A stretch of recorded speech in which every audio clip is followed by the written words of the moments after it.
दोस्तों, छावा फिल्म में छत्रपति संभाजी महाराज की दुखदाई कहानी ने सभी को भावुक कर दिया। जब हमने देखा कि कैसे औरंगजेब ने महाराज को न केवल टॉर्चर किया बल्कि उसे मारने के लिए क्रूरता की सारी सीमाएं पार कर दी, थिएटर में हर कोई रोने लगा। लेकिन क्या जानते हैं, फिल्म में जो दिखाया गया वह सच्चाई का केवल 1% है। जो वास्तविकता थी उसे देखकर शायद दर्शक बेहोश हो जाते या थिएटर छोड़कर भाग जाते। औरंगजेब की दरिंदगी की कहानी इतनी भयानक थी कि इसे दिखाने के लिए फिल्म को ए सर्टिफिकेट मिल जाता और तब बच्चे इस फिल्म को नहीं देख पाते। जब औरंगजेब ने संभाजी महाराज और कवि कलश को पकड़कर यातना देना शुरू किया, तब उन्होंने उन दोनों को जोकर की तरह कपड़े पहनाए और उनके कंधों पर भारी लकड़ी बांध दी।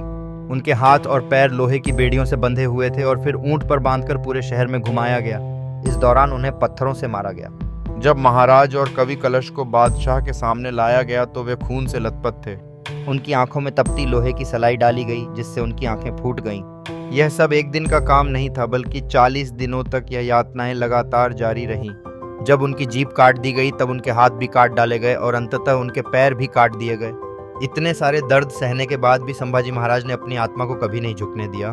आखिर में उनके सिर को धड़ से अलग किया गया और गांव-गांव में घुमाया गया ताकि उनके लोक में भय पैदा किया जा सके।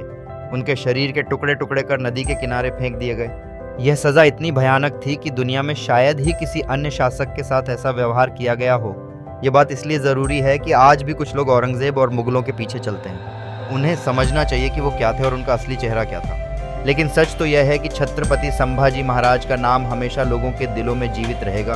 आपको यह जानकारी कैसी लगी कमेंट बॉक्स में ज़रूर बताएं और ऐसे ही और वीडियो के लिए हमें सब्सक्राइब करें, फॉलो करें और बेल आइकन को दबाएं।